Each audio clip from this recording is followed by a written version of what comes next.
इसमें foul point है, आन उपासना नहीं करनी। संसारिक व्यवहार के जो भी कार्य हैं जो भक्ति परमात्मा की मर्यादा को भंग करते हैं वो नहीं करने, और फिर आप सफल हो जाओगे। तो अभी थोड़ी सी कठिनाई आपको चल रही है, घर घर में विरोध चल रहा है।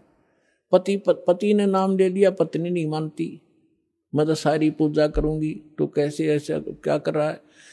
पत्नी ने ले लिया तो पति दुखी करता है। तो धीरे धीरे ज्ञान से क्या होगा, ये ज्ञान ऐसा है कि आप घर पे चलाओगे और बच्चों पर भी असर करेगा। ना सुनेंगे तो भी कक्ष में सोए हुए व्यक्तियों पर भी ये वाणी असर करेगी, जैसे गारुड़ का मंत्र अचेत हुए उस सर्प के डसे हुए व्यक्ति पर, जो सुन भी नहीं रहा, समझ भी नहीं रहा, और उसके ऊपर भी वो मंत्र बोल बोल कर उसके विष को उतार कर सचेत कर देता है। और ये तो परमात्मा की वाणी सब सिद्ध है। ये तो अपने पशु पक्षियों के ऊपर भी ये वाणी जा रही है, उनको भी, उनके भी पाप डाउन हो रहे हैं। ठीक है, उनके पाप गणे हैं इसलिए पशु योनि मिली, तो वो पाप घटते रहेंगे। यदि किसी का कपड़ा ज्यादा खराब हो गया है, मैल हो गया है, तो कई बार साबुन लगाने से स्वच्छ होगा, उज्जवल हो जाएगा। और जिसका थोड़ा मैला है, 1-2 बार साबुन लगाने से उज्जवल हो जाता है। तो ये साबुन है, परमात्मा का जो ज्ञान है, सत्संग है, वचन है, ये साबुन और जल दोनों का काम करता है।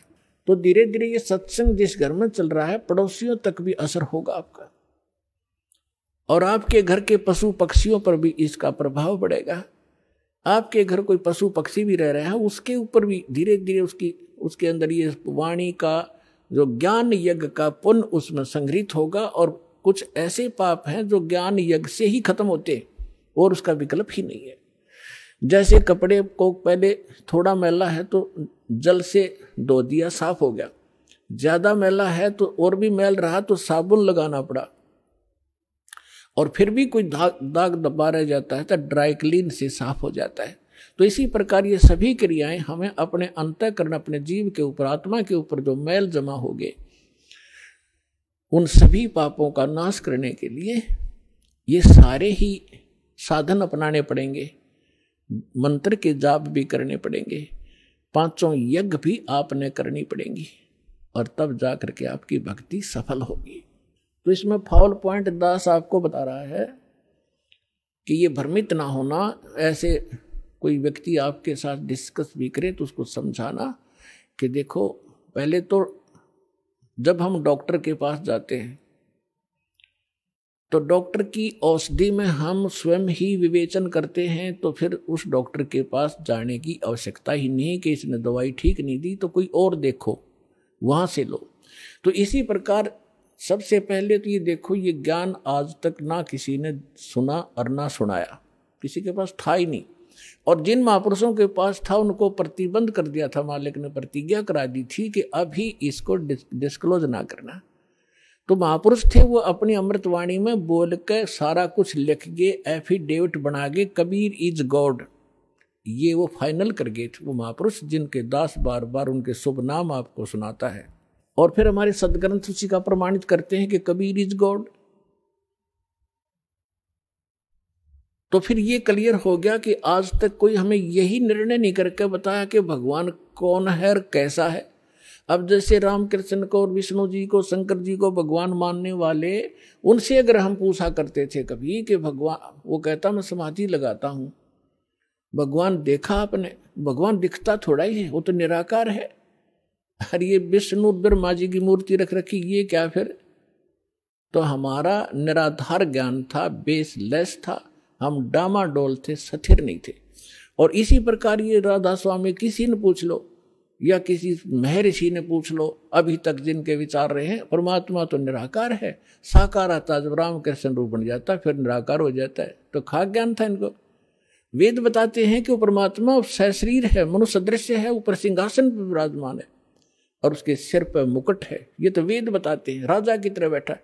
और यही वो संत बताते हैं जिनको भगवान ने जिन आंखों देखा वहां पर। तो फिर इसमें कोई डाउट नहीं रहा कि हु इज गॉड और कैसा है वो भगवान। तो ये सारे कंसेप्ट क्लियर इस दास ने करे, आज तक किसी ने नहीं किए। तो इसी प्रकार इस साधना पर भी विश्वास करना, किसी से डगमग ना होना, क्योंकि काल ने अपने एजेंट छोड़ रखे हैं। वो अपने कर्म बिगाड़े हैं तो वो भी भगवान के बच्चे, पर भ्रमित है, उस काल से प्रेरित है। उनका दुर्भाग्य है कि वो अशुभ काम पर लगे हैं। तो दास की उन सभी संतों से भी प्रार्थना है कि वो भी भगवान के बच्चे हैं, और परमात्मा के बच्चों को मिसगाइड करके वो भगवान के दोषी हो रहे हैं। सबसे बड़ा अपराधी इस पृथ्वी पर यदि कोई प्राणी है जो गलत ज्ञान प्रचार करता है, वो भगवान का सबसे बड़ा अपराधी है। और आज देख लो, आज तक इस दास के अतिरिक्त या पहले महापुरुष रहे, उन्होंने जो ज्ञान दिया वो अपने सत्र का दे ही गए, उन्होंने आगे नहीं ये मंत्र वगैरह डिक्लेयर किए, वो बात अलग है। लेकिन वर्तमान में इस दास के अतिरिक्त सभी मिसगाइड किए बैठे ये संत, मंडलेश्वर, आचार्य और शंकराचार्य। तो ये अपराधी उस परमात्मा के, इनको चाहिए अपना भी कल्याण करावें और सच्चाई से अपने अनुयायियों को भी परिचित होने दें। इनका भी कल्याण हो जाएगा, समय आ गया, ये तो होगा ही होगा। ये कह देंगे तो इनका जो है बड़ी शाबाशी होगी, इनकी इज्जत रह जाएगी। और नहीं तो चलिए तो यहाँ आवेंगे, फिर ये अकेले बैठे रहेंगे वहाँ पर, रोए जाइए अपने कर्माने। आज कौन ऐसा मूर्ख है जो अपने जीवन को नाश करेगा जब पता लग जाए।